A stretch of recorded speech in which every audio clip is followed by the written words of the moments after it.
ব্যাপকভাবে কারচুপির মাধ্যমে ডাকসু নির্বাচন তারা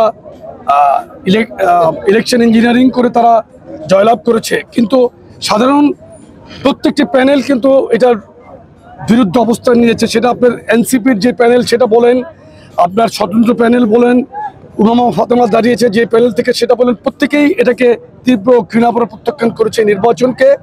আমরা মনে করি ভিসি এবং প্রক্টর জামাতিকরণের মাধ্যমে এই পুরো নির্বাচনকে কলুষিত করেছে। 5ই আগস্টের পরে বাংলাদেশের এই নির্বাচনে সারা বাংলাদেশের মানুষ তাকিয়েছিল।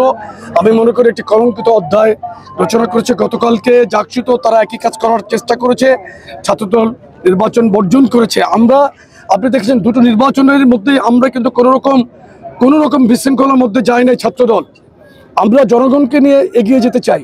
জাতীয় নির্বাচনে আমরা মনে করি জনগণের স্বতঃস্ফূর্ত অংশগ্রহণ এবং আমাদের নেতাকর্মীরা আমরা সঠিকভাবে রাজপথ থেকে ভোট কেন্দ্র পাহারা দিয়ে ঠিকমতো নির্বাচনকে আমরা মনিটরিং করতে পারলে ইনশাল্লাহ আমরা মনে করি না বাংলাদেশের জনগণের বিপক্ষে কোনো ইলেকশন ইঞ্জিনিয়ারিং করে তারা পার পাবে। তবে তারা চেষ্টা করবে।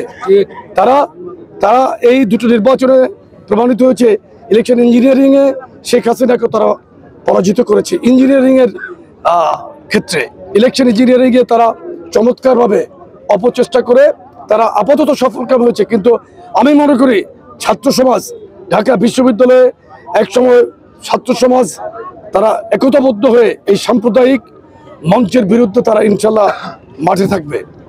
খালকরণ কর্মসূচি তো আমাদের বিএনপির একটি প্রধান কর্মসূচি। এটা আমরা অচিরেই ইনশাল্লাহ রাষ্ট্রীয়ভাবে দায়িত্ব পেলে, আমাদের ভারপ্রাপ্ত চেয়ারম্যান প্রধানমন্ত্রীর দায়িত্ব পেলে উনি অবশ্যই বাংলাদেশকে উন্নত বাংলাদেশ করার জন্য যা যা করণীয় তা করবেন ইনশাল্লাহ।